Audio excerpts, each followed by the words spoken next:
Okay, good morning, everyone. It's 10 o'clock. We're going to get started. I've been asked to remind those that are on the Mick Kilday email quiz train there to get their responses back into Mick and he'll in the February quiz. For those of you who I may not know, my name's Lee Jewett, and like you, I'm a volunteer and have been for a number of years. Thanks for your interest in the GAM rules refereeing. Hopefully we've all recovered from Punchki Day. And I'm just sorry JW didn't make deliveries to all of us. I'm sure he has a background in Punchki delivery. So today I think we're reviewing rules 5 and 6. But I also want to spend some time kind of reviewing and discussing the role of a GAM referee and how you approach rule situations, what you can do to minimize conflicts when you're working as a referee. There isn't, by no means, my comments or anyone else's comments are the only way or the right way to handle your role as a trouble hole referee. Each of us has a personality, and each of us should develop our own way to address and approach players and handle situations. Clearly, knowing the rules is an important ingredient in what we do, but also how we approach people and the questions we ask to understand the situations are also play an important role. So I hope we'll generate some discussion today from some of our more senior and experienced referees, and we can all learn from their expertise and experiences. So first thing I like to do is watch a video that's on your screen from the RNA. I find it kind of interesting that the top 2 most experienced referees in both the RNA and the PGA Tour are retiring this year. Andy McPhee and John Paramore from the RNA, and then Slugger White and Mark Russell, names we all might recognize, are leaving and are going to be replaced. So that's decades of rules experience and expertise that, as I said, is going to be need to be replaced. So we're going to watch this couple excerpts from this video with McPhee, and then we'll go from there. So get it started.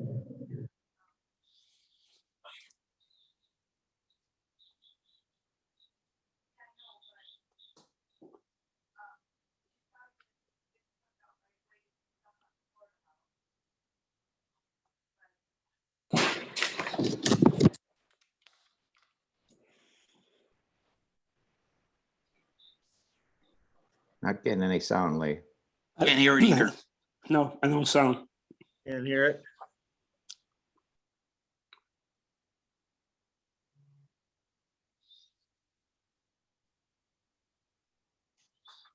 Is that any better? I can't hear it. No. No, I don't have it either. No, No, no sound here. Stop it. What can we do?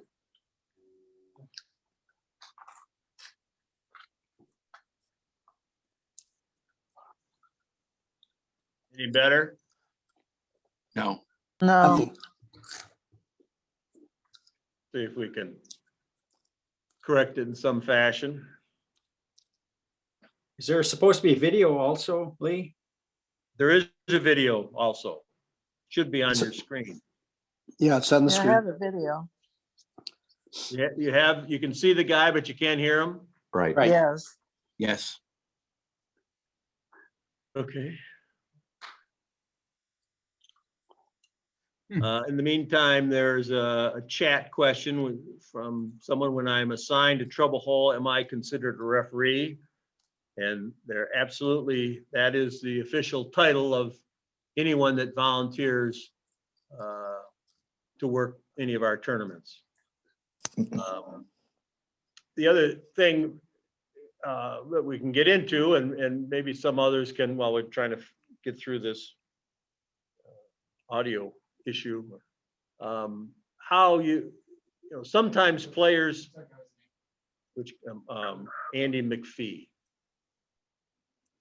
sometimes players think that we're marshals and that our role out there is to only to find their ball when it goes offline. So it's important, in my approach is to not only dress with the appropriate GAM uniform, but to, you know, clearly you've got an earpiece in from your radio, and I like to have my name tag and also a stopwatch hanging from my neck, so at least they think I'm something different than just out there looking for balls and marshaling a hole. So any other, and then from there, it's what you do to exhibit your, demonstrate your knowledge of the rules is a key ingredient to how you're perceived. So I've had people ask me if I was a marshal, and my response has always been, "There's no sir or no ma'am, I'm the sheriff." yeah, there you go. Yep. So I think that's a common, or not, it's not uncommon that even some of, you know, certainly the when you're doing a junior tournament or with young kids or with the parents, they think that's what you're out there. And oftentimes, if you only position yourself in the trees or in front of a penalty area and don't move around, that can easily be the perception. So I think that's one of the things that makes a big difference is being proactive and leaving, you know, getting from one side to the other, occasionally going up to the tee, not necessarily to referee from the tee, but check on the status of the tee markers and, you know, find out where players are if they're behind. And so being not only proactive but active in your things that you do, it makes a difference. Hey, Lee. You know, GAM is often emphasized, and you mentioned the word proactive just a minute ago. I think it's important to think of ourselves as being proactive in trying to assist the players. GAM, I believe, would want to think of us treating the players as the GAM customers. In this case, they're not always right, but we need to be there to, you know, assist them. You can't always guarantee what kind of experience the players are going to have when they come through if you're a trouble hold referee. You never know exactly what kind of experience those players are going to have in dealing with a situation. So if you're on that hole and you see trouble on the other side of the fairway, you know, I think you need to proactively get to that area and be close by at hand in case someone does ask for your assistance. Or if you have information that you could add to the situation, you know, that you have observed, then certainly you should be willing to be forward with that information because it could be helpful. And again, I think the players are out there to have us help them. I think I've seen a lot of comments about players observing referees just sitting around in their carts and not moving over to help them. So it's always good to be more proactive, and with whatever situation your trouble hole is, you need to become familiar with the various rules that could come into play on your trouble hole.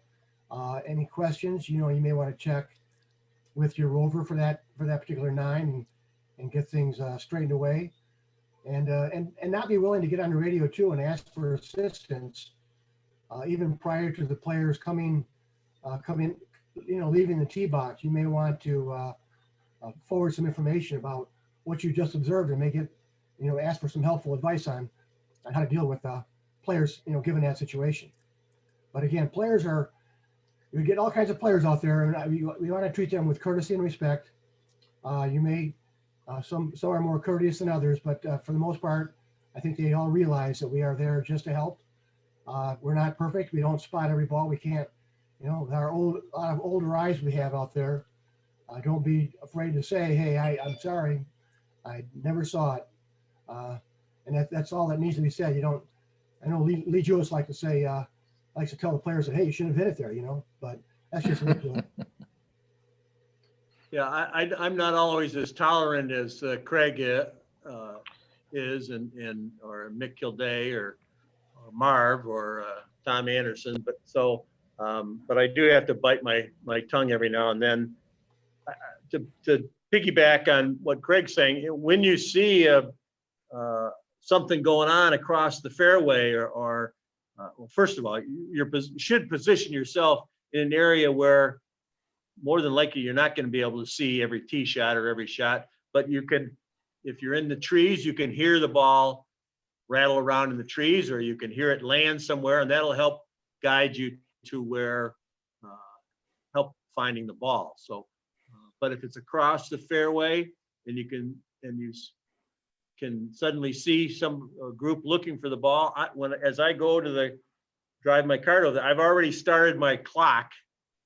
And the first things I ask somebody is whose ball we're looking for and how long have we been looking, and so that you can kind of coordinate what you have on your own stopwatch or phone, or however you're keeping track of time, with what they say it is. So you want to avoid conflicts, but you do need to guide people in the timing aspect. Generally speaking, 3 minutes goes pretty quickly, and most players oftentimes don't have a perception of where they are and how long they've been looking. So it's important to take charge of that situation.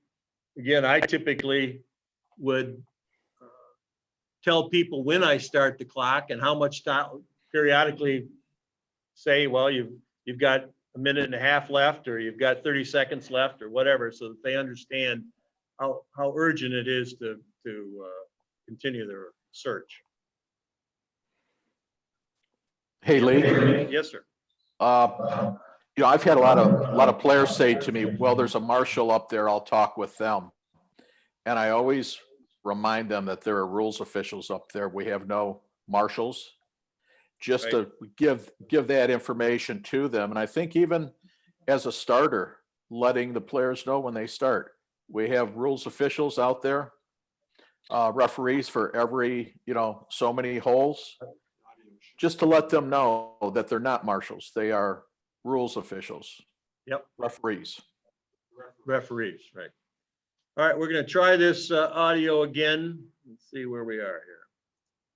There are a number of questions that I often get out on the golf course. How do you become a referee? How do you get qualified? At the minute, you've kind of got to go through the TARS school, and you've got to have a national backing to get there. But even when you go through that, I don't think there's a qualification at the end of it. So to graft on another level, which takes the application of the rules that little bit further, and that's what referees are. They are the appliers of the rules. And if we can somehow measure how people do that, I think it's a great thing to do, because you see a lot of referees that come to us on the tour who they know the rules, there's no doubt about that at all, but applying them in situations when they're confronted with another human being who may or may not be in the best of moods at that moment in time.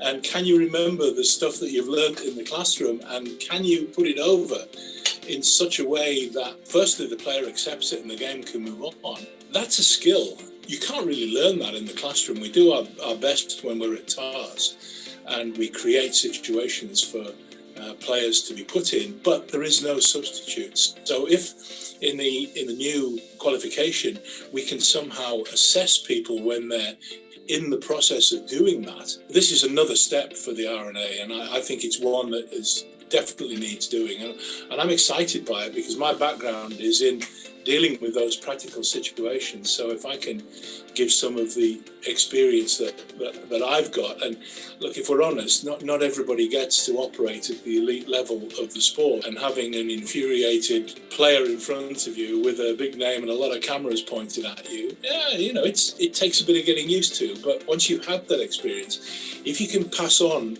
whatever knowledge you've got to those who don't get that, and the vast majority of referees don't get that, then I'm excited to be part of that. Oh, they do, definitely. The only thing that's different is the scale, but the skills are the same. You know, you have to find a way as a referee of allowing the knowledge that you've got to come out in that moment where you need it. And how do you do that? Well, the first thing is you've got to stay calm. You've always got to fall back. You've got to have the knowledge in the first place. If it isn't there, you can't bring it out. And in a sense, you know, that's a point that we should make for referees, because myself included, all referees get to a point where somebody's asked you a question. Do you know the answer? Yeah, of course you do. But can you bring it to mind at that moment when you need it? Not always. So there is no shame in getting on the radio and saying, guys, I'm having a mental blank here. Help me out. What's the answer to this? Because somebody will be sitting under a bush somewhere with not the pressure of the situation that you, and they will know. So that's the other thing, to operate as a team. You're not out there alone. There's always somebody on the end of that radio who can help. And I believe that all referees have got to have a degree of empathy with the players. And if you can know and understand what the player in front of you is going through, that's important. And in the professional world, I look at it like this. So, you know, people say, well, what's the best shot you've ever seen? Well, you know, there's a few high-profile candidates, but the best shot that I've probably ever seen is nearly always on a Friday afternoon. And it is the guy that has missed 4 straight cuts and has seen the best part of £20,000 disappear from his bank account with nothing going back in. And then he has a 4-foot putt to hold to make the cut, to make his first cut in 5 weeks. That's probably the best shot that I've seen, the guts to do that. Now, you have to know that all of the guys that you are refereeing for in the professional world, that's the world that they live in. If you have some empathy with that, and if you've got to deliver a message of basically no, then there's a number of ways of doing that, and you probably have to learn how to do that, because it's going to end up the same way. But a straight no, you know, without any consideration, probably gets the guys back up. Whereas if you consider what you've got in front of you, you might know instantly that the answer is going to be no here, but it's how you deliver it. You know, and if you can say, look, I'm really sorry, but I don't see any relief under the rules here, and that takes the personality out of it. I'm not going to give you relief here. Then no. But I can't see any way the rules can give you any relief here. It's a way of putting over a message so that the player feels, and what every pro wants, what every golfer wants, he just wants a fair deal. Okay. Again, we're going to watch another little excerpt. We're not going to watch all 27 minutes of this, but we are going to watch another 6-minute thing where he gets more. I think McPhee offers some other good comments and thoughts that should help us. We had some questions last couple of weeks. One about what you do about parents that should they caddy, and can a player declare a ball lost? Caddying. I with our junior events and some of the high school things that occasionally some of us do, you want, in my opinion, you want to get the parents away from the players, and putting them out in front and having them caddy, I think, is the best use of their interest in being out there to help their players or other players that are there. So I encourage and ask them to go out and caddy for us. If a player really doesn't want to look for a ball, then I think it's up to them to not only let you know that, but to advise their parents or somebody else that they don't want that ball found. So those are thoughts about parents and what to do. Anyone else have any other thoughts or comments about those kinds of things? All right, let's I always watch. like to have, I always like to have parents involved in forecatting. I like to get out there then and tell them, however, that you don't want to look for a ball in spots where the player would not want to find it. So I remind them that if you find a ball, the player is obligated to do something with that ball. And so just be careful where you look, because you don't want to look in really bad places.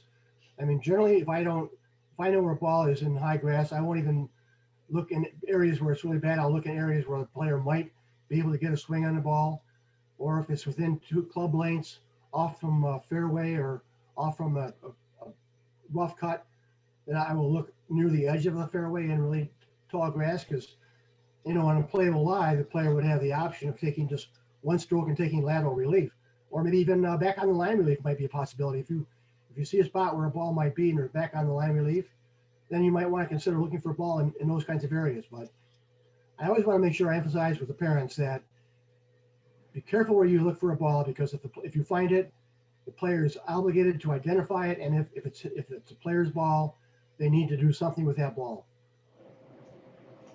Yeah, good thoughts, Greg. Anybody else?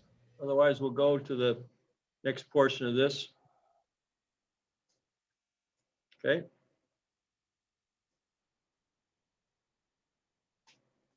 Tremendous for people. We're human, and to be human is to err, as they say. So it's inevitable. And the first thing we should say about that is, if you do make a mistake as a referee, then you must own up to it. Out on tour, if a guest referee ever came to me and said, look, I've made a mistake here, that gave me the opportunity to go to that player and say to him, look, that ruling you got on the 5th, then it wasn't right. Please don't do that by yourself, because you haven't got any protection. Because, you know, if they think they know a ruling, some of them will just get on and do it. And particularly if that ruling was given to them earlier in the week or earlier in the round, I don't need any help there. I know what to do. I got that ruling last week. Well, if it's wrong, then they're in trouble. So the first thing as a referee, if you do make a mistake, is to own up to it, because then we can go back to the player and he's not going to get any penalty for your mistake. So, you know, that's the honest thing to do. The common mistake that I see referees making, I see a lot of referees rushing to judgment. A lot of what we do as referees is about time. It's managing the way that groups go around a golf course, and we're 8 minutes behind schedule, we're ruling on the 6th. I've got to get this done quickly. Well, yes, we do need to get it done quickly, but I think David Rickman came up with that wonderful quote from Wyatt Earp, you know, fast is fine, but accuracy is everything. I mean, that absolutely applies to the rules world as well. Yes, we want to get it done quickly, but it has to be right. Don't rush to judgment. You know, think a little bit about the situation. Even if when you arrive, I did this a lot in my early career, I would arrive and I'd look at something and it's almost as if you want the heat of the situation overtake you. And that can happen because, as I said, you know, if you understand the constituents that you're dealing with, it's a big deal for these guys. Every single shot can mean the difference between making the cut or not making the cut, keeping the card or not keeping the card. It's big, and they invest a lot of money to play in the tour with no guarantee that any of it is going to come back. And then they still have all the expenses that we all have as well back at home. So the people that you're dealing with are under a lot of pressure. That's basically what I'm saying. So you have to understand that. That might be why they're getting a little bit tense in the situation. So the calm referee will be able to just tone everything down a little bit, take the temperature out of it. The calm referee will have better access to his own knowledge. If you are getting flustered and you are getting caught up in the moment, if you like, and it's hard not to, and that takes practice and skill to be able to do that, then there's a likelihood you'll go off on tangents. And that's where experience comes in, because once you've done it a few times and you've given this ruling, then, in particular if you made a mistake on it, because that's where only the fool makes the same mistake twice. But if you can stay calm, let your knowledge come through, that I think is the key factor for me in a referee. I think body language is important as well. Sometimes people can try to exude a presence with like the double teapot with the arms on the hips and try and make their body bigger, almost dominate the situation. Get, you know, hands in the pockets, looks kind of slovenly. And so if we can be professional about the way that we present ourselves when we're giving rulings, I think that's important. And it's obviously not as important as knowledge, but it goes into the full package of what makes a good referee. And I like to see referees manage the situation. So often when we're in TARS, I will say to referees, you know, we'll maybe create a situation in the bunker which has got multiple aspects to it. And I like to see a referee, once he's got all the information, he's been calm about it, and he's got all the information, he's going to deliver his ruling. I like to see him give all the information. It might be something as simple, okay, this is what's going to happen. I want you to mark the ball. I don't want you to lift it. I want you to just mark it. Okay, and when we do lift it, if we lift it, because if we're dealing with, say, a ball up against a television cable or a Coca-Cola can or something like that, we might not actually need to lift it. Say to the player, okay, mark the ball, don't lift it, and then if we do have to lift the ball, or say mark the ball, don't lift it, move the can. If the ball doesn't move, we're just going to play it as it lies. If it does move, then we're going to pick it up and we're going to put it back, and you can clean it if you need to, and give him all the information that he needs. He turned this guy off. If you say, "Oh, mark the ball," he's going to turn and say, "What do I do now? You know, can I lift it? Can I clean it?" And if the referee manages the situation, there's your nearest point of complete relief, and we're going to drop the ball within one club length of that, and the ball must stay in that area, then all the questions that the player could have had, you've probably already answered. So I do like to see that. I like to see a referee manage the situation. That also gives the player confidence that the person that he's dealing with actually does know what he's talking about. I always used to say to the guest referees, I used to apologise at the start of the week, because a lot of players, when they're dealing with somebody, a face that they don't know, they have this instant, oh God, does he know what he's talking about? Am I in trouble here? Oh, I wish I had a tour staff, somebody that I know, you know. But the fact that you don't know somebody doesn't mean that they don't know their stuff. So I just used to say to them, look, I'll apologise now, because, you know, unfortunately, this is just the way it is in the world. And it happens to me when I go over to America, despite sort of 35, 38 years worth of experience. There'll be players there who have no idea who I am, but they're quite used to Slugger and Mark Russell. Yeah, but I'm a new face to them. So, you know, the same thing happens, and you just got to give them the confidence that you do know. And if you're able to manage the whole situation for them, set it out for them very clearly what is going to happen here, that's good. So I do like to see that. So an element of calmness, the ability to communicate and deliver the message that you need to deliver. Okay, thanks for bearing with me on that. Now we're going to go to rules 5 and 6.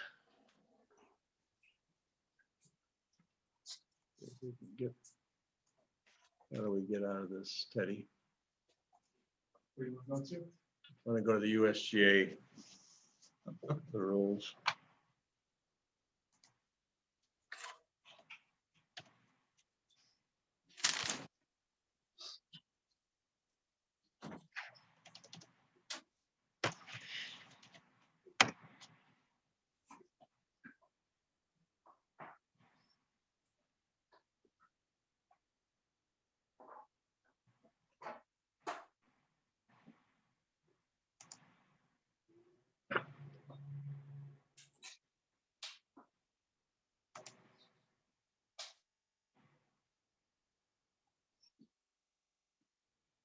You want the players edition? Full Rules.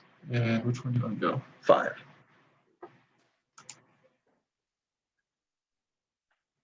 There you go. Okay, great. Thank you. All right, we'll get into the rule specifics now. Rule 5 is playing the round. I'll read the purpose statement. Rule 5 covers how to play a round, such as where and when a player may practice on the course before or during a round, when a round starts and ends, and what happens when play has to stop or resume. Players are expected to start each round on time, play continuously and at a prompt pace. When it's a player's turn to play, it is recommended that he or she make the stroke in no more than 40 seconds. So we know from previous discussions that a round is 18 holes or fewer set by the committee.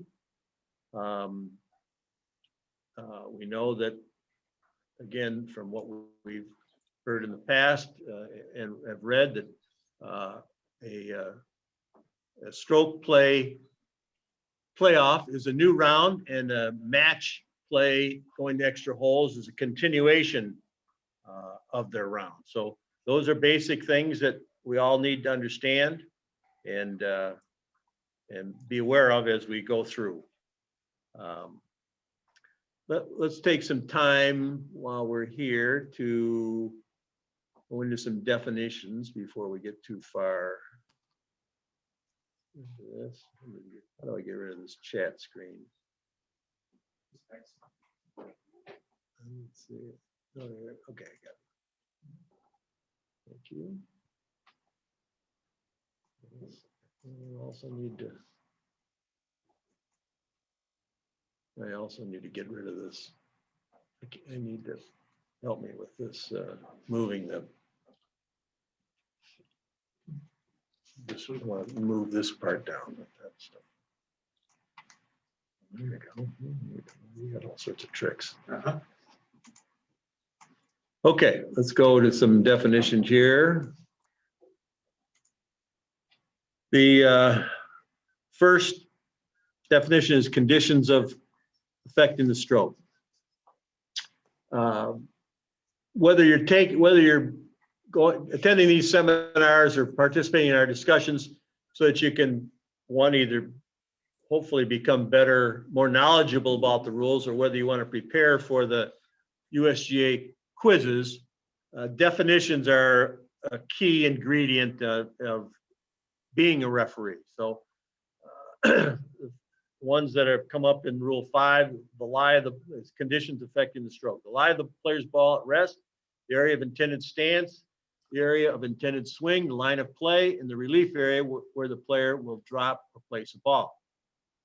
The intended stance includes both where the player's ball where the player will place his or her feet in the entire area. The area of intended swing includes the entire area that might reasonably affect any part of the backswing, or the completion of the swing. Next, we want to go to course, which is right here.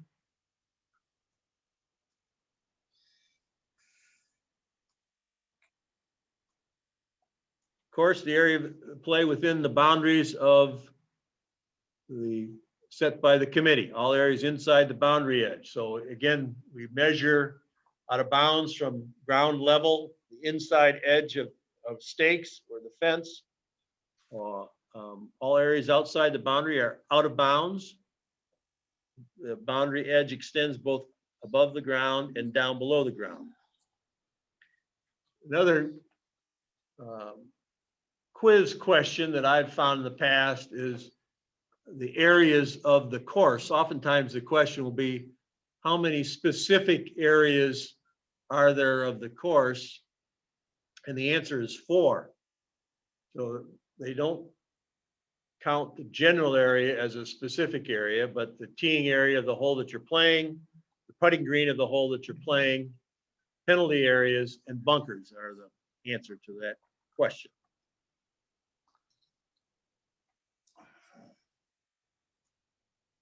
Hold is another one that comes up in Rule 5. When a ball is at rest in the hole after stroke and the entire ball is below the surface of the putting green.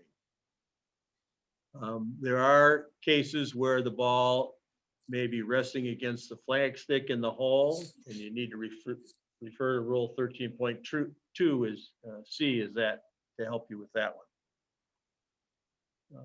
Lie is another one we're going to get to.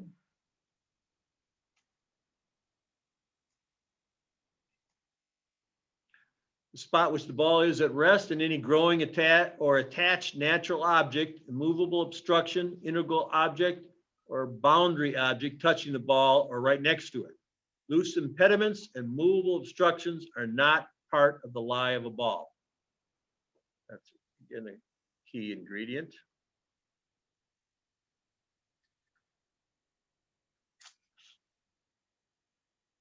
Mark is another one that's important. To show the spot where the ball is at rest by either placing a ball marker right behind or right next to the ball, holding a club right behind or next to it, where the spot, this is done so that you can identify where the ball must be replaced. We're going to go to stroke and then wrong ball and wrong place. And that'll be the end of our definitions for this. Rule. Stroke is the forward movement of the club made to strike the ball. But again, we know that if the Player decides during the downswing not to strike the ball and avoids it, that's not a stroke, or accidentally strikes the ball when making a practice swing is not a stroke.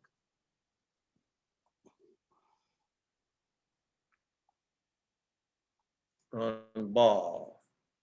Wrong ball. Any ball other than the player's ball in play, provisional ball, or second ball in stroke play. Examples of a wrong ball are another player's ball in play, a stray ball, the player's own ball that is out of bounds or becomes lost.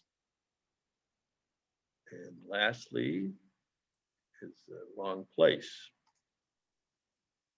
Any place in the course other than where the player is required or allowed to play his or her ball under the rules. Examples: playing a ball after replacing it on the wrong spot or without replacing it when required by the rules. Playing a drop ball from outside the required relief area. Taking relief under a wrong rule. Playing a ball from a no play zone. Playing a ball from outside the teeing area in starting play of a hole or in trying to correct a mistake is not playing from a wrong place.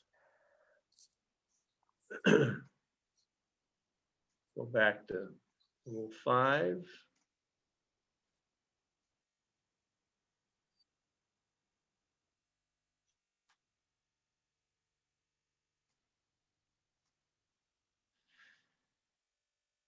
Okay.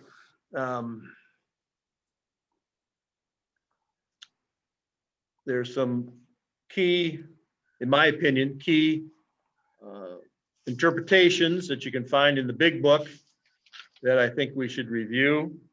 The first one is 5.3a/3, meaning of ready to play.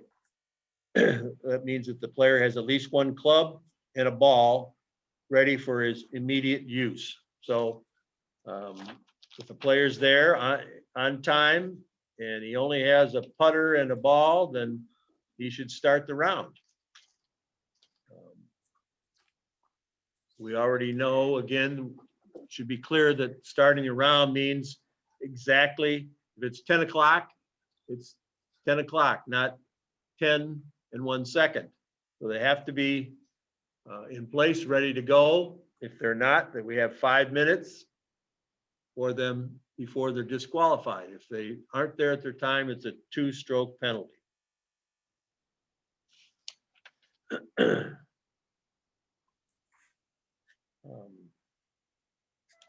The round ends as, again, is important when the ball in the stroke play, when the player holes out at the final hole, including correction of any mistake under a rule. Match play, when the round ends, when the result of the match is decided under the rules. So either by concession or where there's more, one player is up by more than the holes that are left.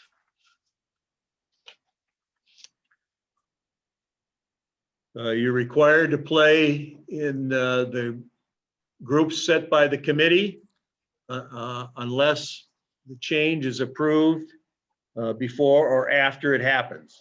So there are occasions when one group would be allowed to play through or a group can explain their situation, but it's up to the committee to decide if that's allowed or not. In match play, the player and the opponent must play each hole in the same group, so there's no opportunities to move around. Practice strokes.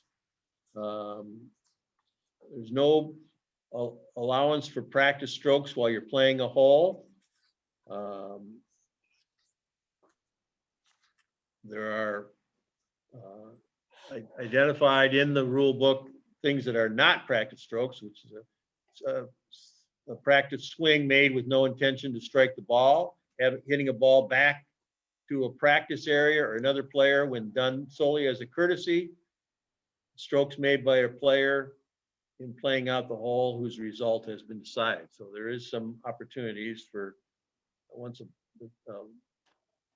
hole has been decided to practice putt or whatever you might be allowed to do.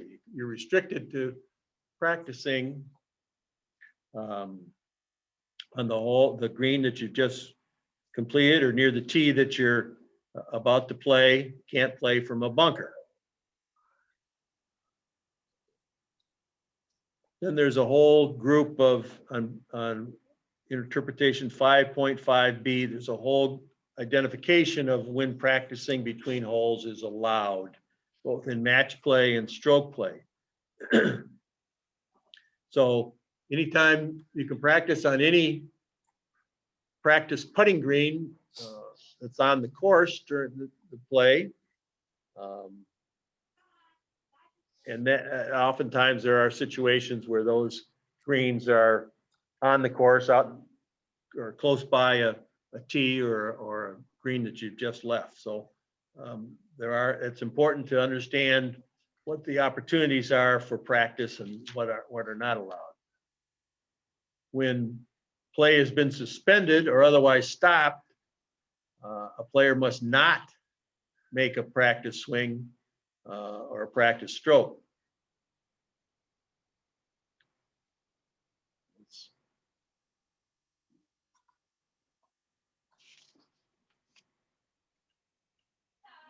Also required to play at a prompt play pace, as we said before.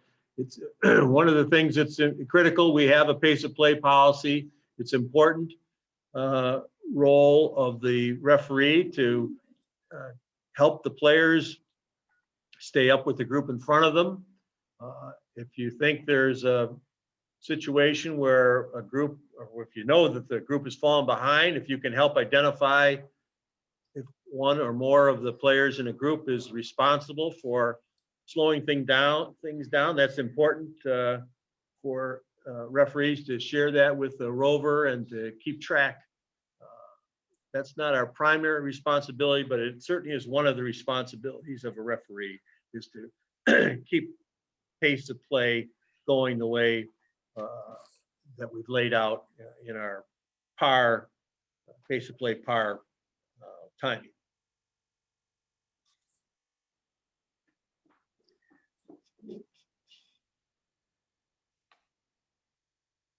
When a player's may or must stop play is also an important to understand. The players must stop play immediately during a round with the following exceptions. If there's a suspension, you must stop immediately. That means no, even if your ball is on the an inch away from the hole, you're not to complete that stroke. That's a tough thing to argue, but it's important when it's a immediate suspension for lightning or some other reason that endangers the players, that we stop play immediately. You can stop play by agreement in match play, but if one of the players after they stop decides to go on, then the other one must go on as well. In stroke play, playing in groups, they can stop play. But again, if one of them wants to continue, if they've already started the hole, then his marker must follow the player to keep track of his score. Otherwise, they all must stop. So again, that's an important understand this rule.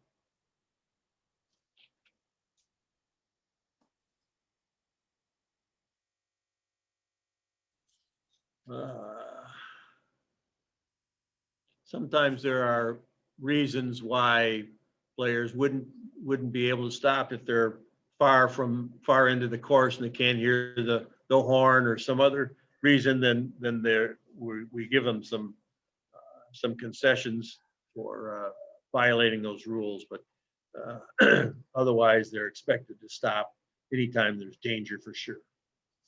And it's up to the referees to get out there and inform the players of that we've stopped play and to seek shelter or to assist them getting back into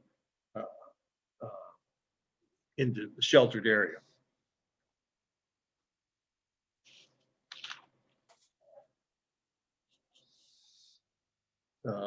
When when play is stopped, I would say it's important from a player standpoint, but also as a referee, that the players mark their ball, or at least understand where they can leave the ball in place. But I always think, again, as a player, it's equally as important to mark your ball so that you can better are able to find your spot. But it can be estimated. So whatever the players do, if you can assist them, that's fine.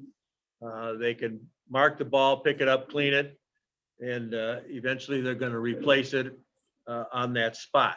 So that's not to be confused with lift, clean, in place, because we don't play lift, clean, in place in GAM events. So that sometimes can be confusing.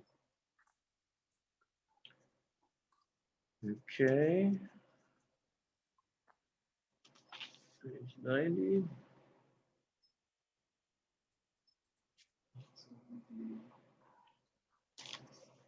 The other thing that's important, or is a nuance of this rule, is whether the player must accept improved or worsened lie in a bunker during a suspension. So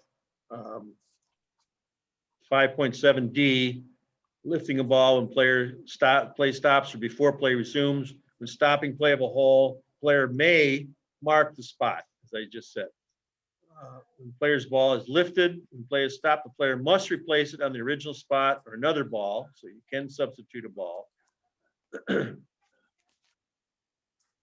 If the player's ball was not lifted, the player may play the ball as it lies or may mark the spot of the ball, lift the ball, and replace that ball or another ball in the original spot. In either case, if the lie of the ball is altered as a result of lifting the ball, the player must replace that ball or another ball as required. It refers to Rule 14.2. Rule 14 is a pretty complex rule. It includes a lot of different things. It's a combination of several old rules. So spend some time when you can to read that rule and understand the interpretations that are involved there. Okay, any questions on Rule 5?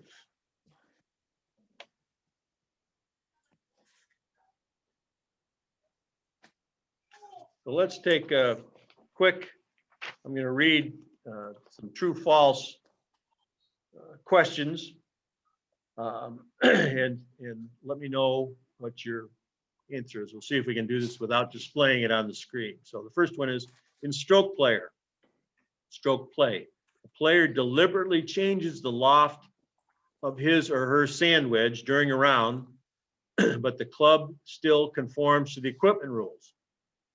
The club is not used during the round, but is used during a playoff. There is no penalty. True or false?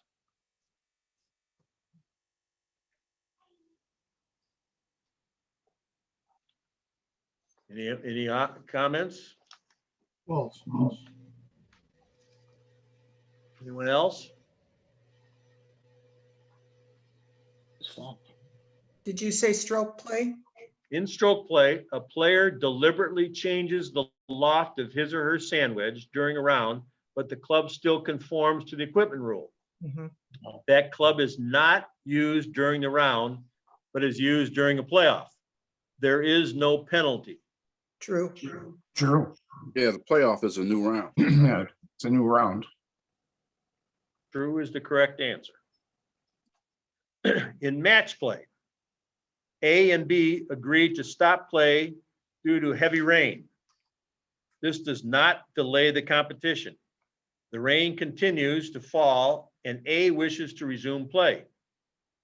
B refuses because he or she does not want to play in the rain. B is disqualified. True or false? True. True. Okay, good.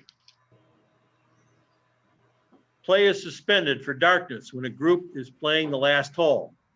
The ball of A is in the bunker, and the balls of B and C are on the putting green when play is suspended. A marks and lifts his or her ball, after which B and C say they will hole out. A replaces his or her ball and holes the bunker shot. As any player in the group may choose to go on to continue the hole, there is no penalty to anyone. True or false? False. False. Should be a one-stroke penalty to A. Okay, that's correct. That's rule 5.7B2. Next one. On the day of stroke play competition, before starting his or her round, a player made one practice stroke from a forward teeing area at the first hole into an out of bounds area. The player gets a general penalty applied to the first hole. True or false?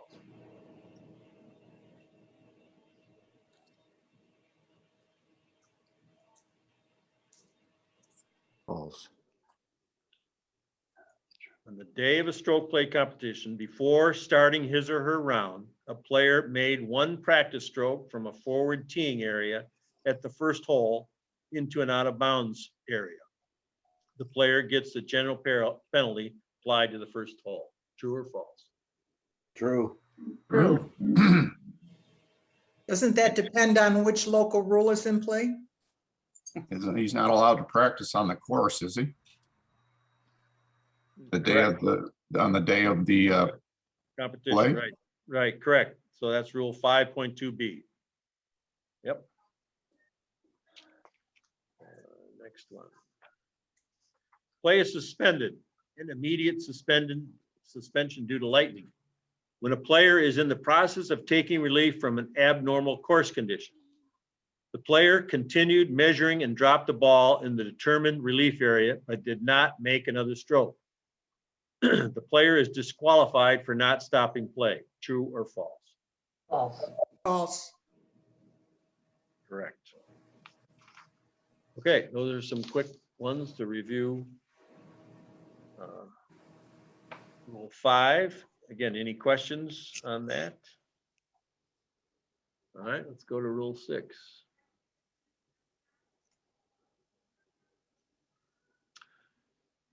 Purpose statement. Purpose of the rule. Rule 6 covers how to play a hole, such as the specific rules for teeing off to start a hole, the requirement to use the same ball for an entire hole, except when substitution is allowed, the order of play, which matters more in match play than stroke play, in completing a hole.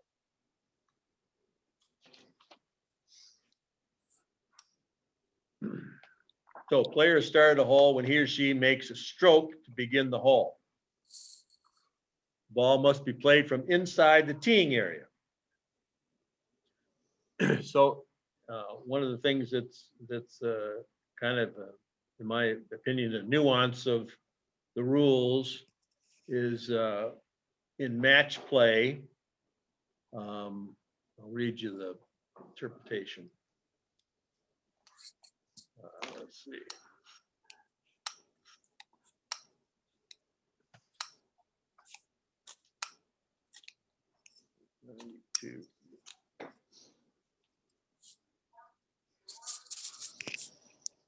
So ball must be played from inside the teeing area.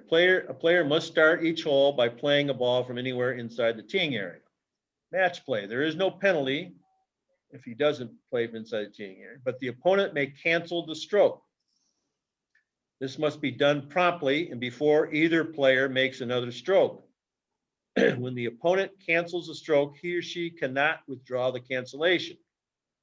If the opponent cancels a stroke, the player must play a ball from inside the teeing area, and it is still his or her turn to play.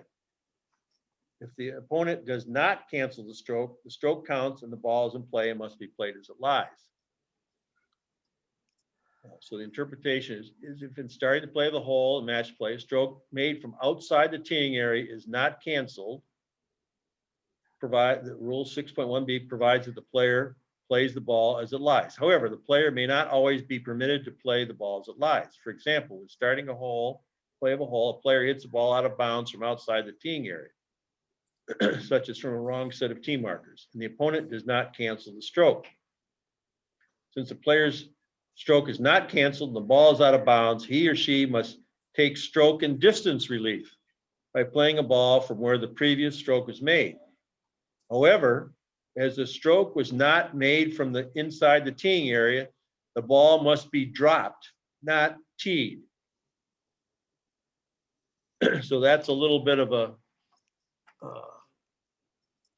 nuance of the rule, because a lot of times we've emphasized that anytime you're playing a ball from inside the teeing area, you can re-tee it or move it around if you want.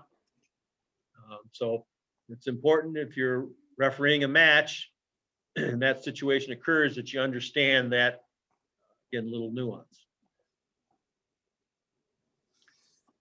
In stroke play, a player gets a general penalty and must correct the mistake by playing a ball from inside the teeing area.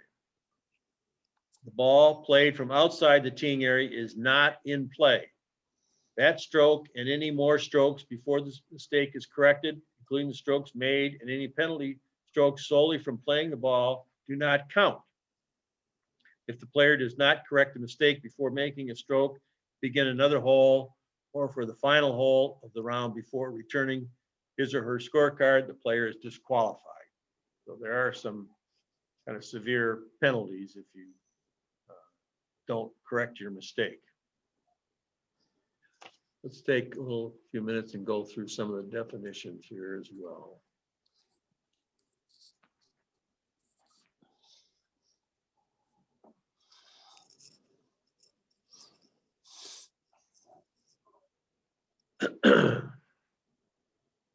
Okay.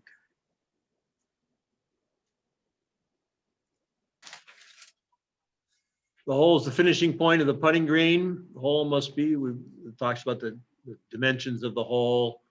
Line, the word hole, when not used as a definition in italics, is used throughout the rules to mean the part of the course associated with a particular teeing area, putting green, and hole. Play of a hole begins from the teeing area and ends when the ball is holed on the putting green. And the rules otherwise say the hole is completed. Honor, we know what honor means. It's the right of a player to play first from the teeing area. Improve. To alter, improve is to alter one or more of the conditions affecting the stroke or other physical conditions affecting play so that a player gains a potential advantage for a stroke.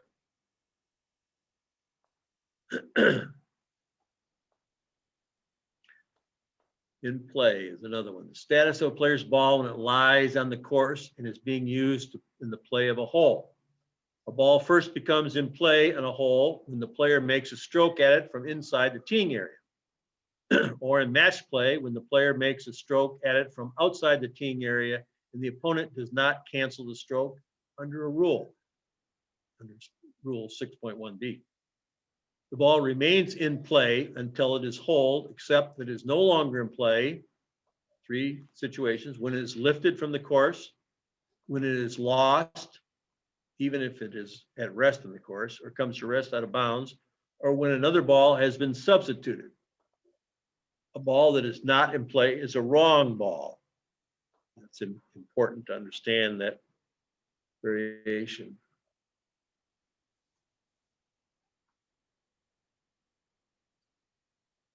Known or virtually certain is another one that's important here.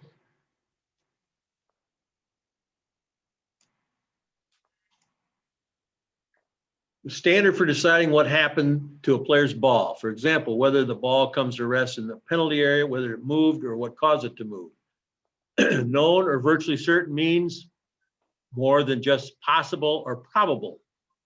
It means that either there is conclusive evidence that the event in question happened to the player's ball, such as when the player or other witnesses saw it happen, or although there is a very small degree of doubt, all reasonably available information shows that it is at least 95% likely that the event in question happened.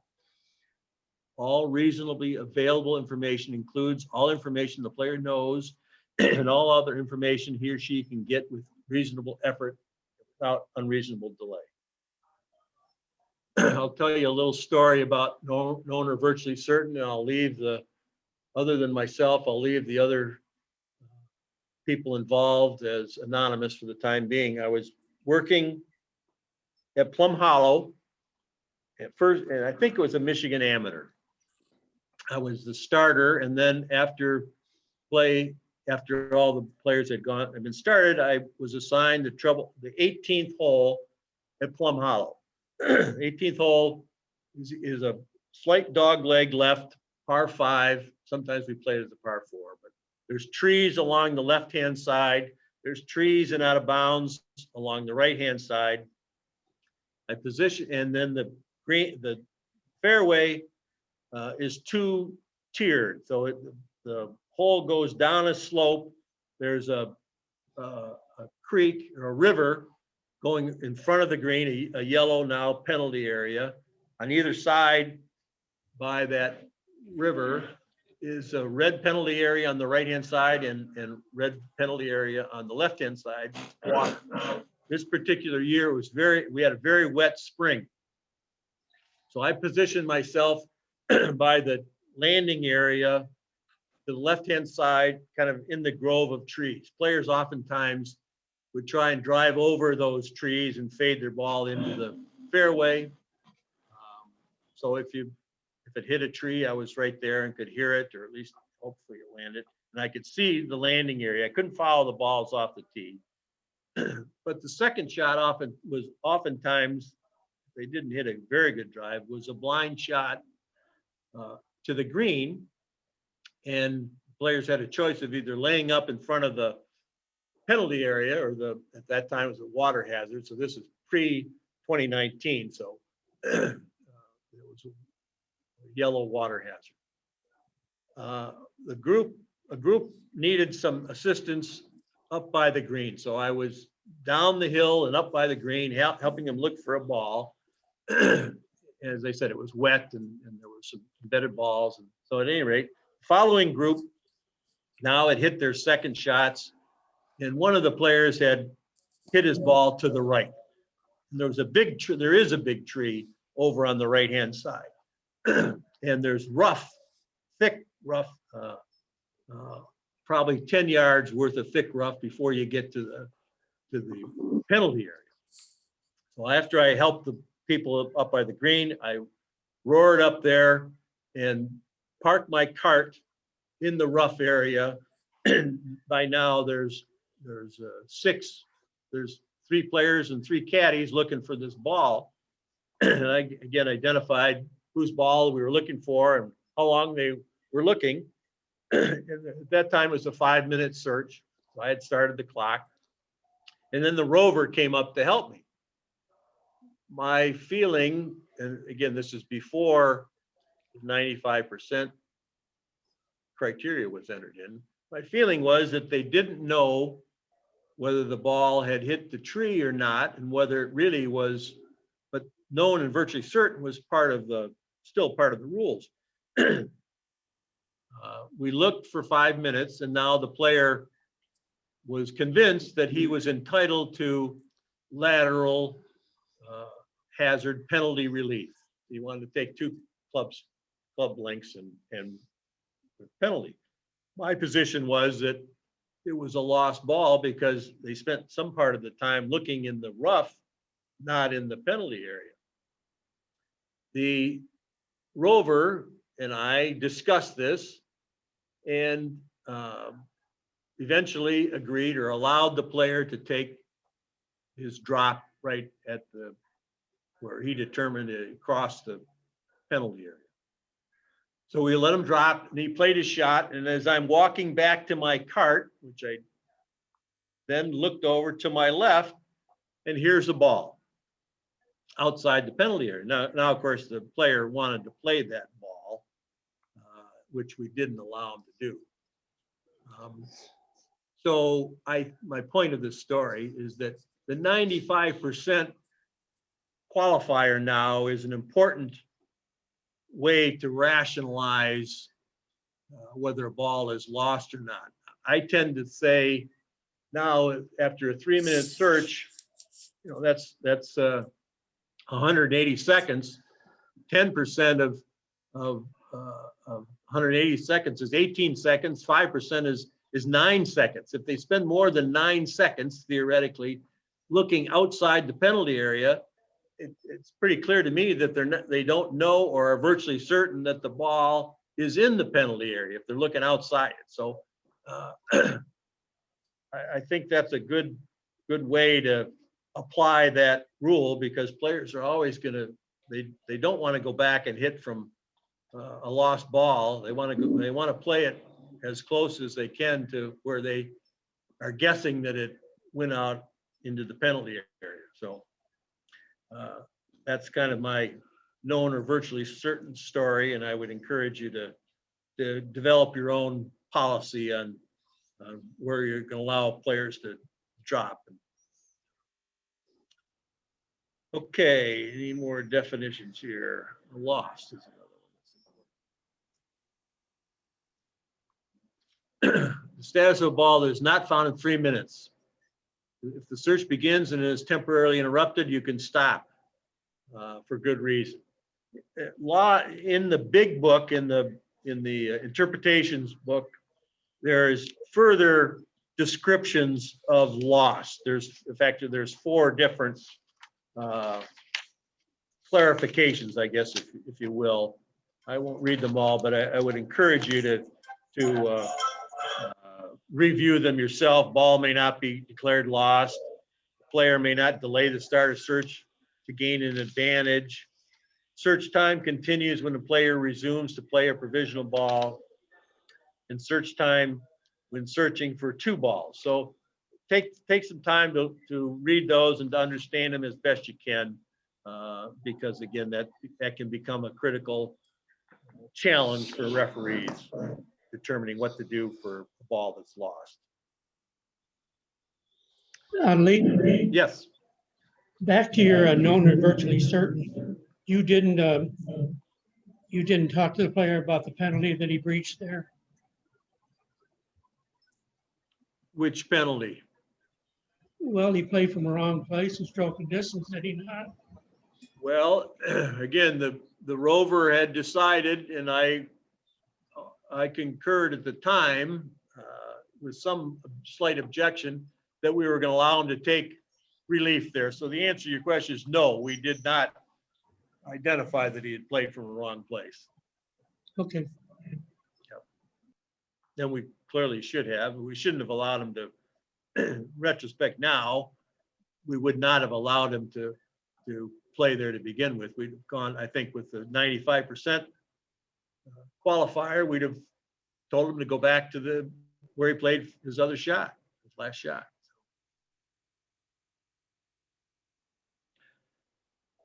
Okay, out of bounds. Quick, out of bounds. Again, we identifies the area of the course that's part of the course. Boundary objects can't be removed. They can be replaced before a stroke is made. So there are there is some leeway on penalties. So it's important to understand the options for players if they do put their hands on a boundary object. And there's also, if it's a fence and there's a gate, there's all sorts of nuances to that description as well. So take some time to review those.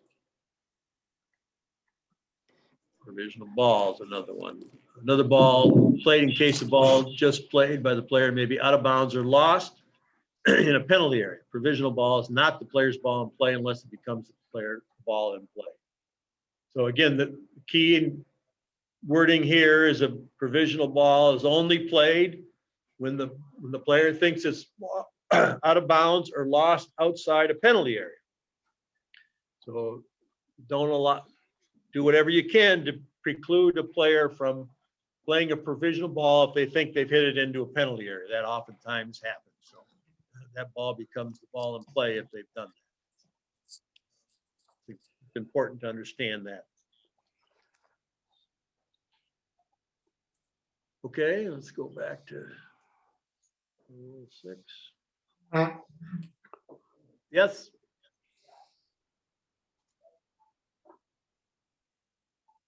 Any questions on what we've got so far? Okay. Again, we've talked about playing outside the teeing area. The two-stroke penalty the mistake must be corrected by playing from inside the teeing area. Ball is not in play in stroke play. And any strokes that you make at that ball don't count. If the player doesn't correct the mistake before starting a play of another hole or turning in his scorecard, he's disqualified. The other situation I've been aware of, we're talking about being proactive. Situation happened at Franklin Hills on the 6th hole, which is a long straightaway par 4 with an elevated tee. I know of a referee who was the trouble hole. There's trouble on the left-hand side, and he was probably 250 yards out, which is where he was kind of stationed. And he saw a group, and there was some space between the groups. The group in front of him was kind of long gone on to the next tee, and this group hadn't finished the 5th hole. When he looked up onto the teeing area, it was clear that they were in the wrong place. So this referee took off, driving down the middle of the fairway, kind of waving his arms, and these guys are looking, they're ready to play, looking at what the hell is this guy doing. So when the referee got up there, they all said, "What are you doing? What's the problem?" And what had happened is that the tee markers for the 3rd hole were on the right-hand side of the 6th tee, but the tees for the 6th hole were another 20 yards to the left.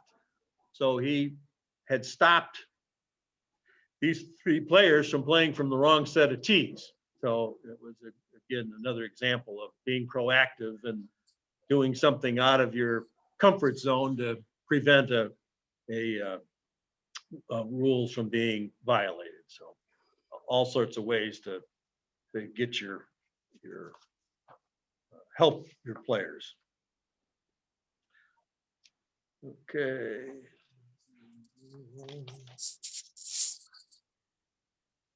So we know playing from the teeing area, you've got 2 club links.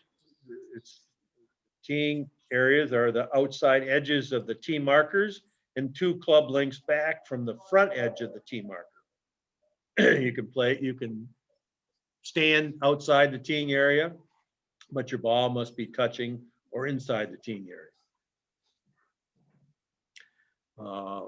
Again, pretty common that you can play the tee.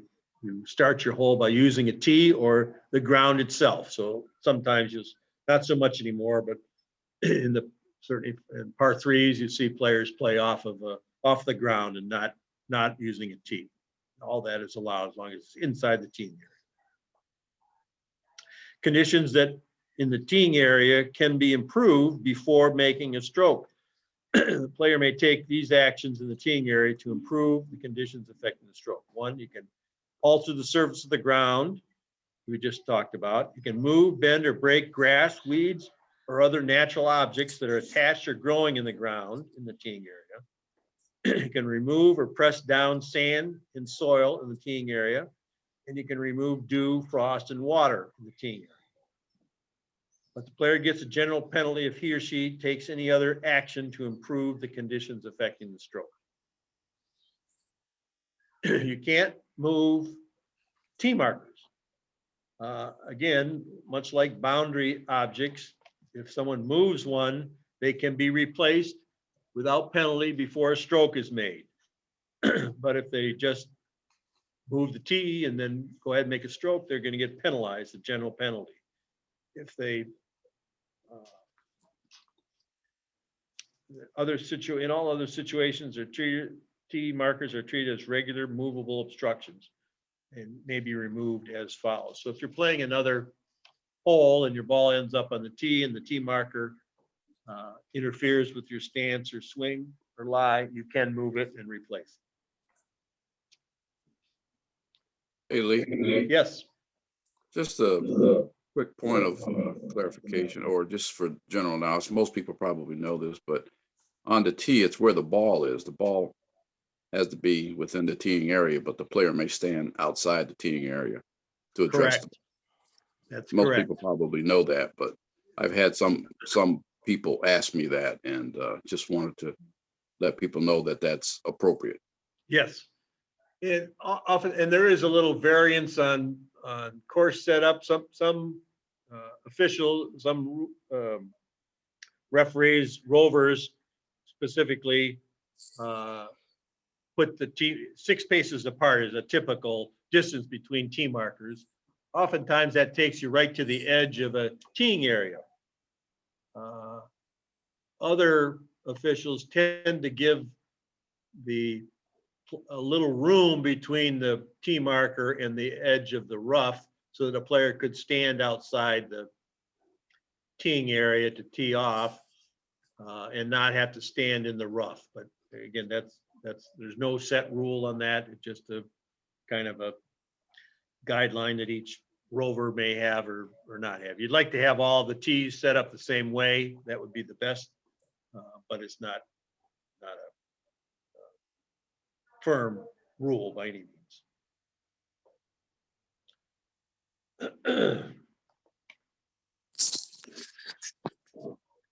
Okay, rule 6.2 B5 talks about the ball is not in play until a stroke is made, so a practice swing or knocking the ball off the tee by mistake is not a penalty and is not putting the ball in play.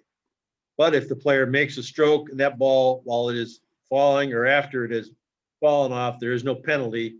If you're making a stroke and the ball falls off and you hit it, there's no penalty and you go play it as it lies.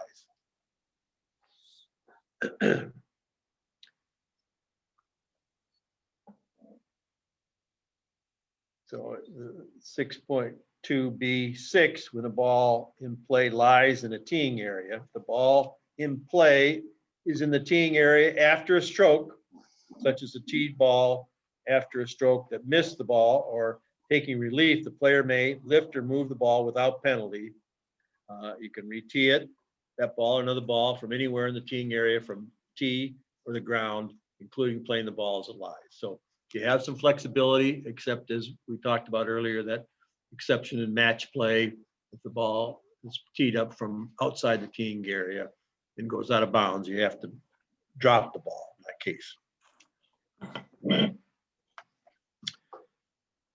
A ball used in play. The whole purpose of this rule, a ball is played as a progression of strokes made from the teeing area to the putting green and into the hole.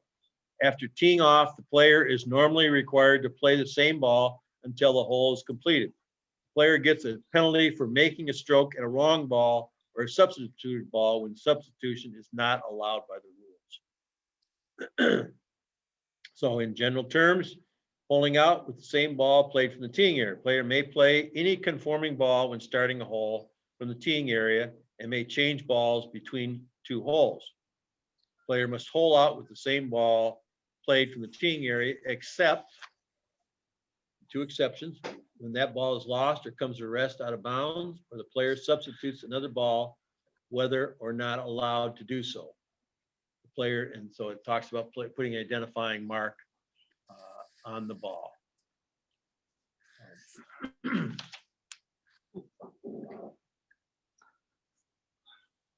Now, one of the things we've talked about is that we're changing our 1 ball rule to only be in effect during the Michigan Amateur, the Women's Amateur, what else, Teddy? And the GAM championships and all the qualifiers for those events. So there may come situations this year, different than past years, where the 1 ball rule situation is going to present itself. So be careful. If the easiest one to how to observe that is, if, as we talked about, somebody playing a white Titleist Pro V and switching to a yellow Titleist Pro V, if during one of those qualifiers or events, they violated that one ball rule. But if they're playing a junior player, or they're playing in a 4-ball match or a senior match or a women's senior match, that wouldn't be the case. So you're going to have to understand that nuance, and hopefully the starters will all talk about that when they start people off too. Okay, let's talk a little bit about substitution of another ball while playing a hole. Switch the screen to show the. Okay, do that, thank you.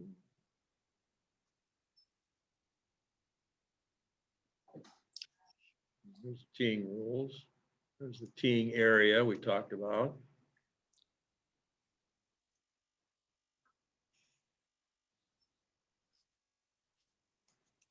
So 6.3 is playing a ball used in playing a hole. Substitution. When a player is allowed or not allowed to substitute another ball. Certain rules allow a player to change the ball he or she is using to play a hole by substituting another ball as the ball in play. Others do not. So when taking relief under rule, including when either dropping a ball or placing a ball, such as when a ball will not stay in the relief area, or when taking relief from on the putting green, the player may use either the original ball or another ball. When playing again from a previous stroke was made, the player may use either the original ball or another ball.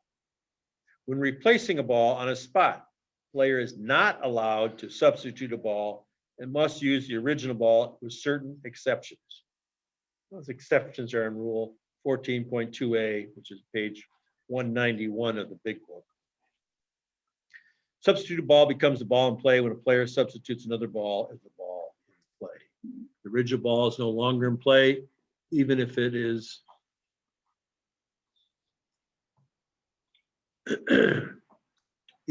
no longer in play, even if it is at rest in the course. That is true if the player substitutes another ball for the original ball when not allowed, replaced, dropped, or placed the substitute ball in a wrong place or a wrong way, or by using a procedure that does not apply.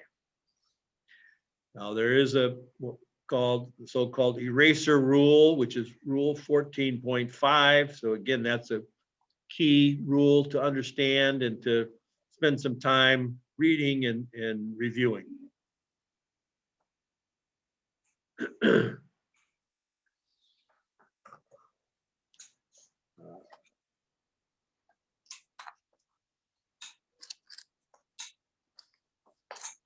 So making a stroke and an incorrectly player makes a stroke and incorrectly substituted ball, as the player gets a general penalty. In stroke play, the player must play out the hole with the incorrectly substituted ball.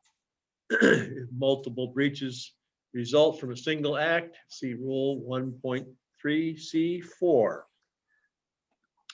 Wrong ball. Player must not make a stroke at a wrong ball. Exception, ball moving in water. We talked about that. In the penalty area or temporary water, strokes don't count. Player must correct the mistake. Penalty for playing a wrong ball.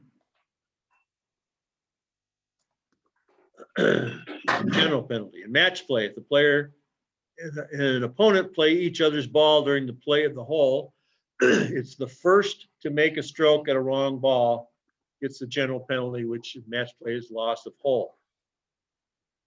If it's not known or virtually certain,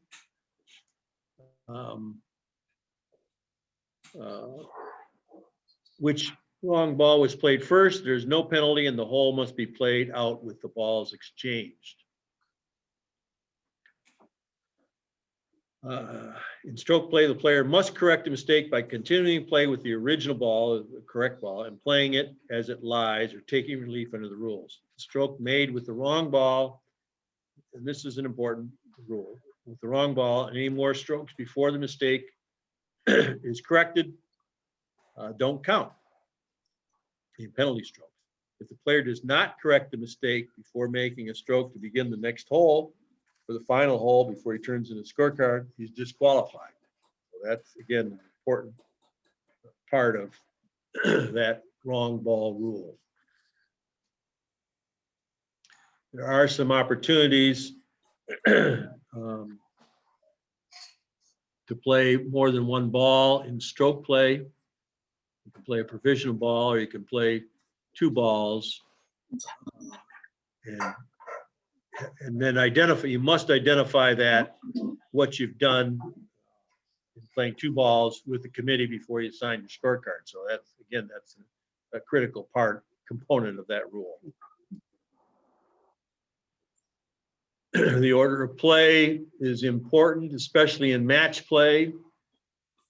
If you play out of turn, there's no penalty, but the opponent can cancel the stroke and make the player play again.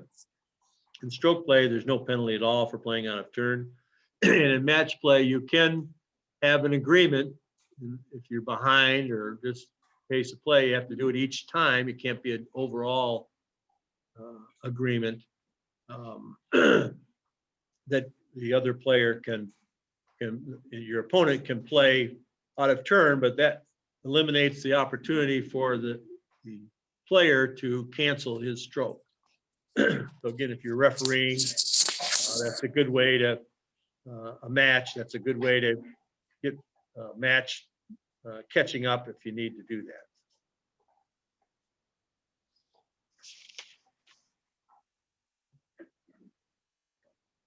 We'll get to stroke play here, I think.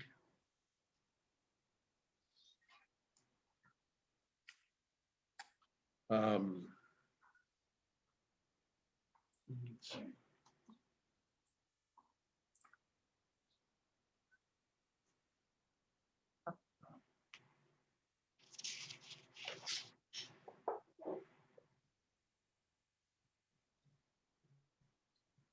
So in provisional, playing a provisional ball, when a player will play a provisional ball, another ball from the teeing area.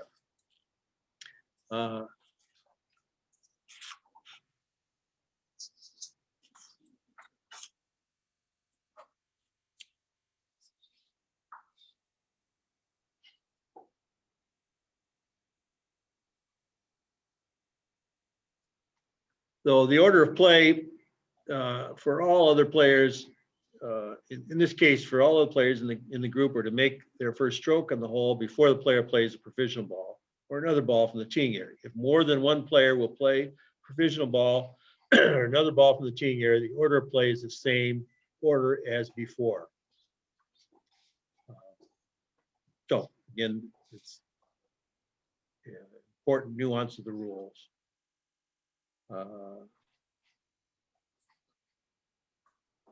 A stroke cannot be canceled when a provisional ball played out of turn from a teeing area. If a player who has the honor decides to play a provisional ball after his or her opponent has played a provisional ball, the player may not cancel the opponent's stroke with the provisional ball under Rule 6.4A2. For example, player A has the honor and plays first from the teeing area. Player B, the opponent, plays next, and since his or her ball may be out of bounds, decides to play a provisional ball and does so. After player B plays the provisional ball, player A decides that he or she will also play a provisional ball. Since player A only made his or her intention to play a provisional ball after play a provisional ball known after player B had played, player A has abandoned the right to cancel player B's stroke with the provisional ball. However, player A may still play a provisional ball.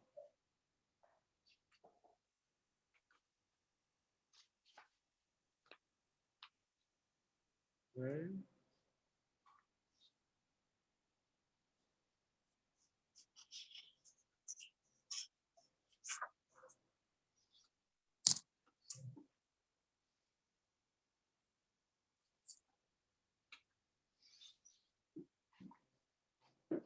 So taking relief when a player takes relief or will play a provisional ball for anywhere except the teeing area. Taking relief When a player becomes aware that he or she is required to take stroke and distance relief, the player's order of play is based on the spot where his or her previous stroke was made.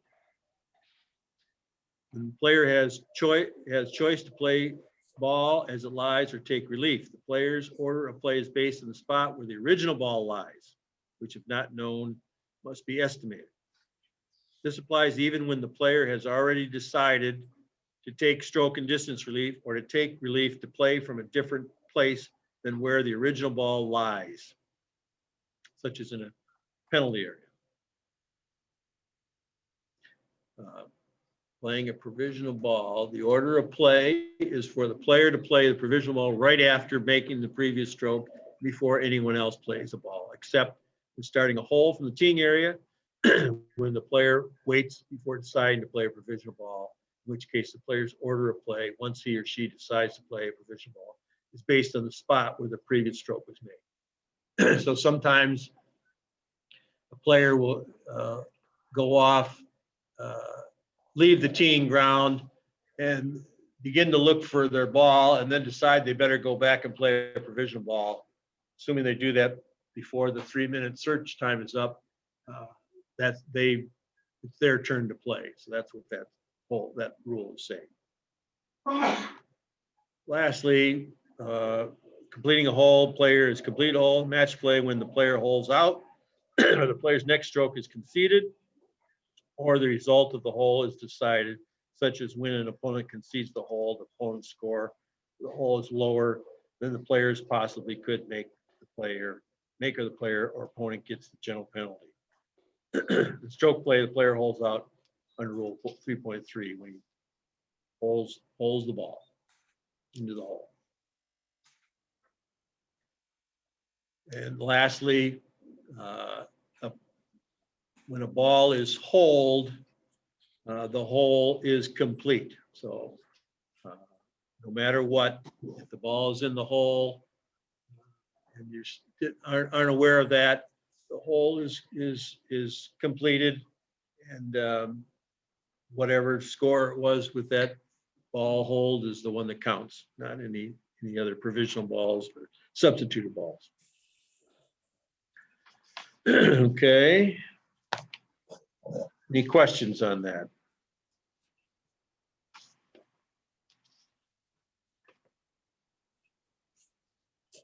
Yes, the chat. Go ahead. Before 2019, wasn't there a rule that if you walked X amount of distance from the teeing area and then decided you need to go back and hit a provisional ball, you can no longer do that with? Correct. Correct. Before 2019, I think it was 50 yards. but that's been eliminated. Okay, so now it's the 3 minutes. Now, yeah, basically you can, I think that's correct. You can play a provisional as long as your ball hasn't been, the 3 minutes hasn't expired. Thank you. Barb, that's correct, isn't it? Yes. Okay, any other questions? I would like to make a comment on the one ball rule. If we use it, I think it's the starter should be aware of that. For example, the one ball rule with the title is provisional Pro V1 or Pro V1X. They cannot use 2021 balls and 2022 balls interchangeably. Each year Titleist changes the configuration of the arrows next to the secondary mark, which says Pro V1. So therefore, I don't know how you're going to monitor it. I guess the starters, if we do the one ball rule like a Michigan amateur or amateur qualifier, is to let them know, make sure they're using the current ball and not a previous year's ball. It's pretty hard to monitor. Yeah, I would say it's impossible to monitor. Yeah. Again, unless it's a colored ball, you're going from one color to the other. But I think you're right. Hopefully the starters will make that a point of information when they start players off.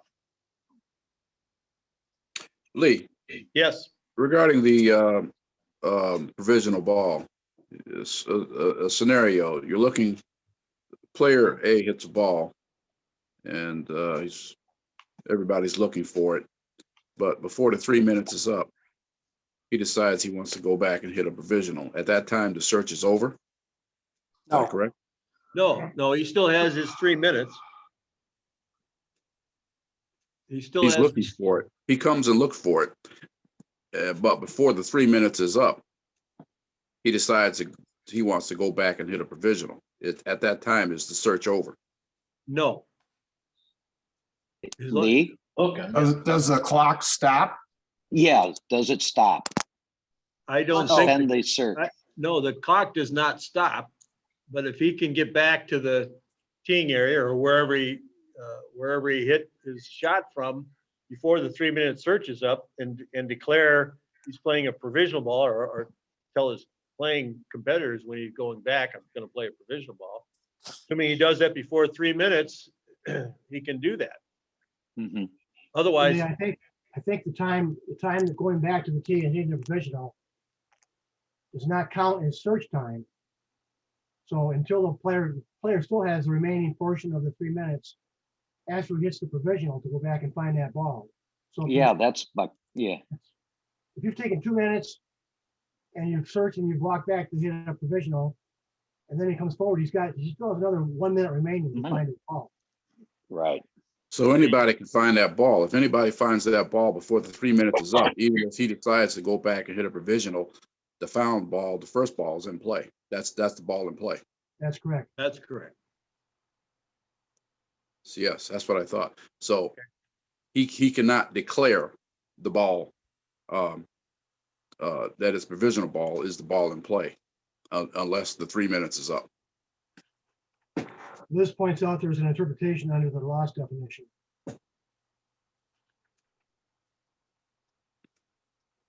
Okay. Thanks. He can get if he can get his competitors or anyone else to stop looking, and he wants the provisional ball to be the one in play, he can do that. Yes. He's got to get him to stop looking. Right. He can request it, but they don't have to stop. Correct. Depending on Yep. where he is in the Yep. in the match, his Yep. competitors may want to find that ball. Exactly. Yep, that's their right. Okay, there are any other questions? There are 5 rules that I want to kind of emphasize that that if they aren't, that the player must correct or they're disqualified. And the first one is rule 3.3C, failure to hole out. That's on page 54 of the big book.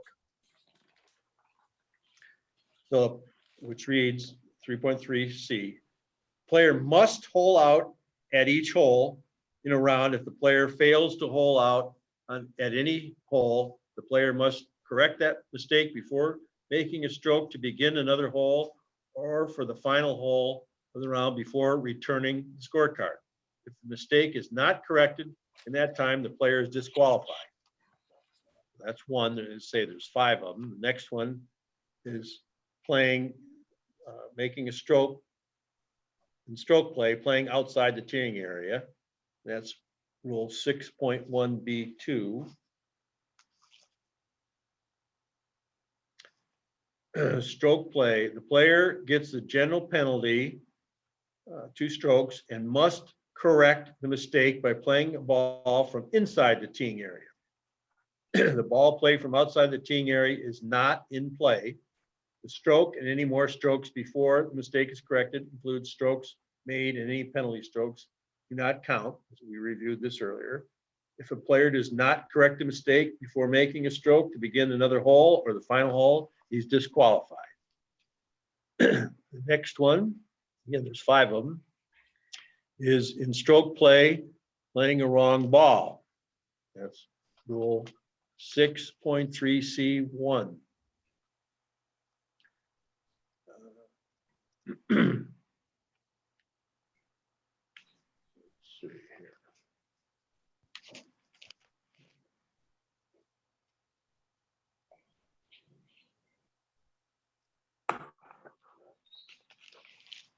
Making a stroke at a wrong ball and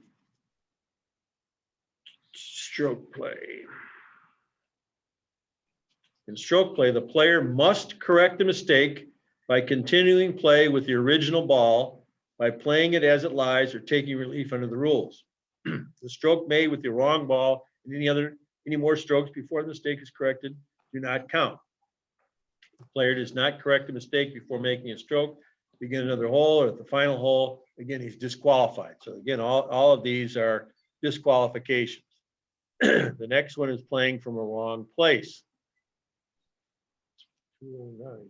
These are just informational things. They're not necessarily tied into rules 5 and 6, but I think they're important to understand. 5C, this is 14.7B1. A player must decide whether to play out a hole with a ball played from the wrong place or to correct a mistake by playing from the right place.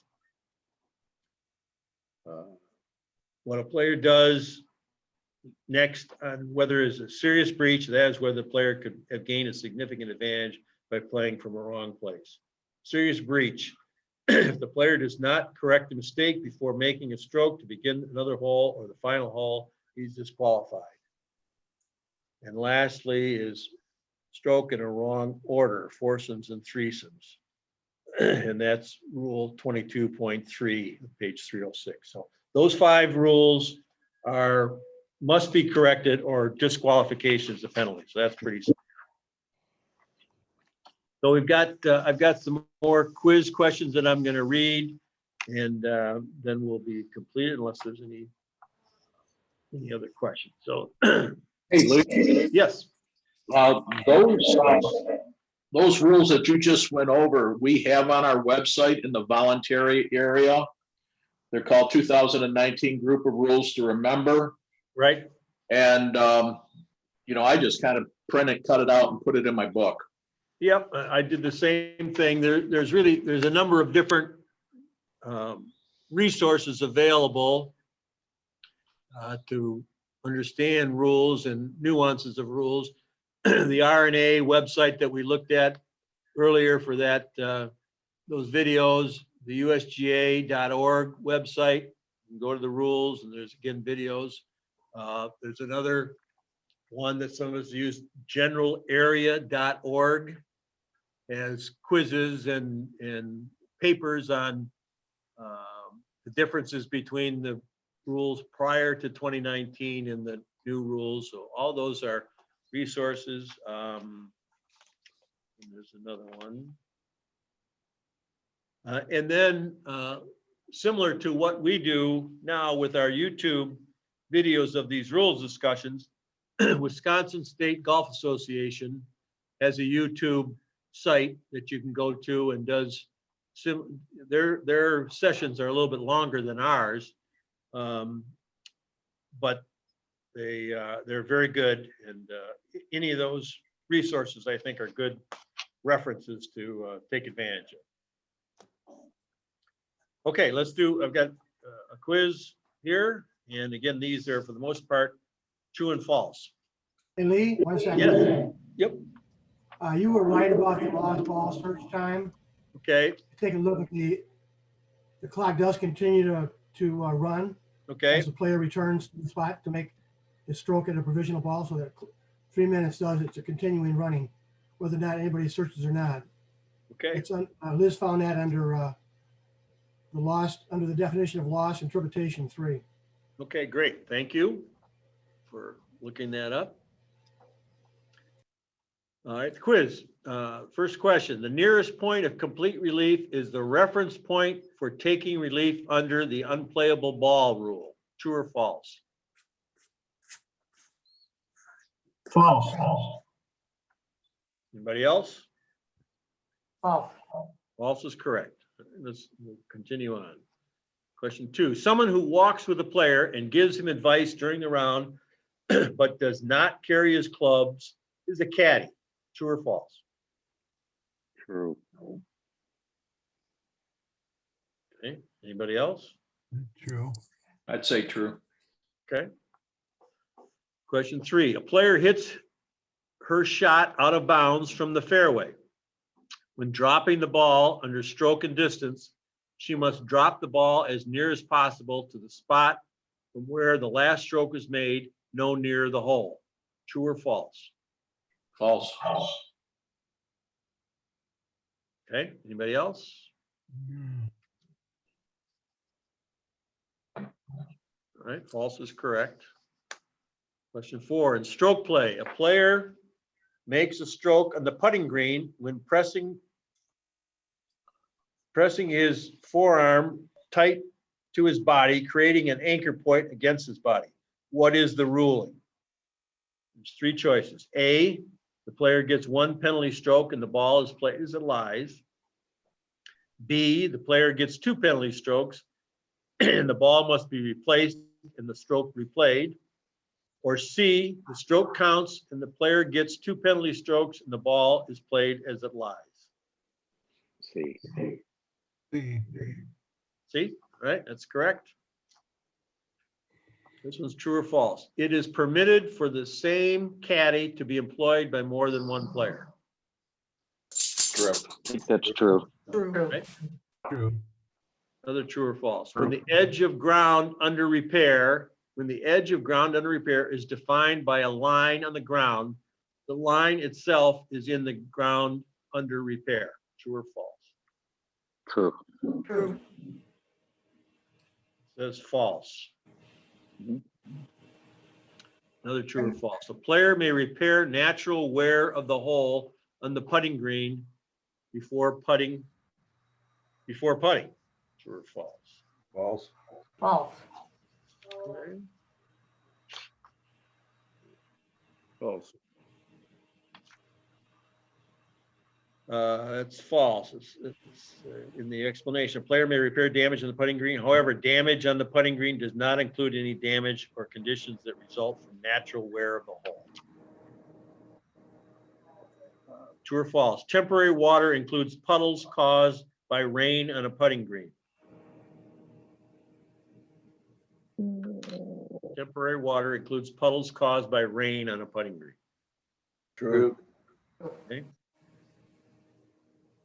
True or false? A player can render his ball lost by declaration, i.e. by simply saying that ball is lost. False. False. Okay, correct. That's correct. The nearest, again, this is true or false. The nearest outside points at ground level of boundary stakes define the out of bounds. The nearest outside points at ground level of boundary stakes define out of bounds. True or Inside. False. False. False. False. Okay, False. correct. Inside. In stroke play, if a player, when starting a hole, plays from outside the teeing area, the player incurs a penalty of 2 strokes and the ball must be played as it lies. True or false? False. False. False. False. We just True or took it. false? A flag stick is a movable obstruction.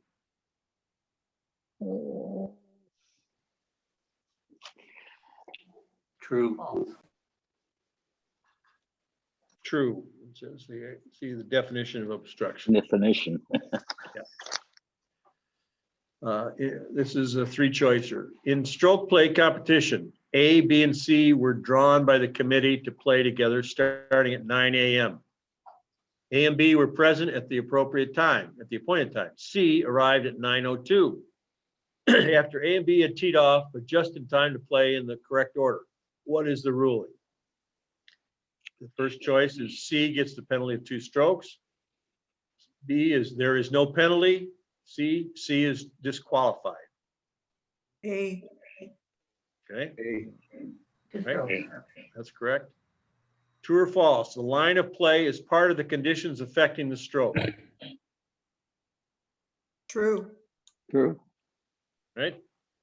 True or false? When a player's ball is on the putting green, there is no penalty for the player's caddy marking and lifting the ball without his authorization. True or false? True. True. Okay. True.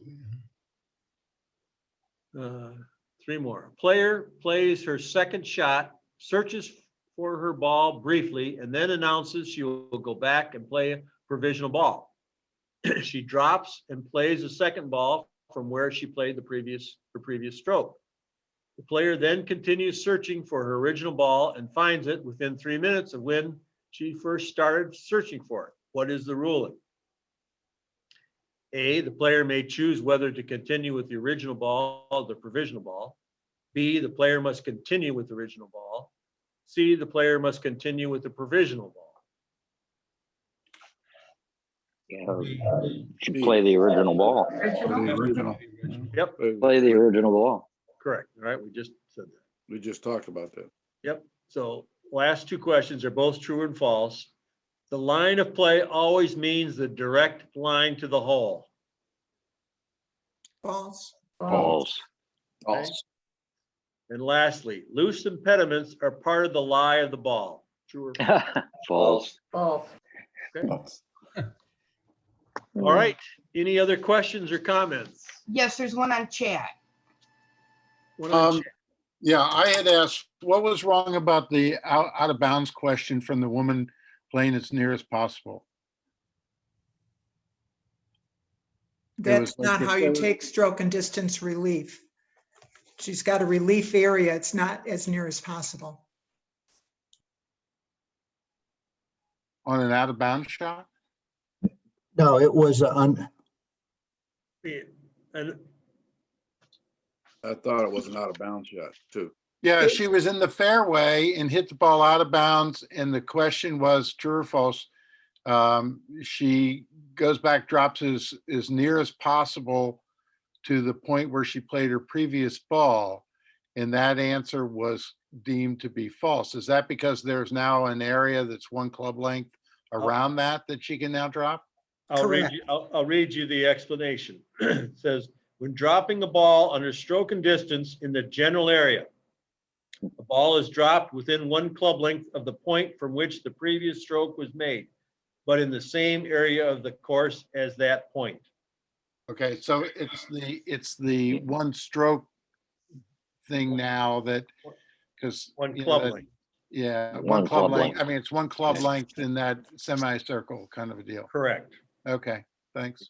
A little bit of a nuance to that question, which Yep. often happens in these quizzes. But in reality, if she did drop the ball within the relief area, even though she didn't measure it out, she would not be penalized. Correct. As long as you're in the relief area. That's right. That's correct. And the relief area is where you played your previous stroke from, It's the Within one club length. within one club length. Right. I think we're saying the same thing. Well, yeah.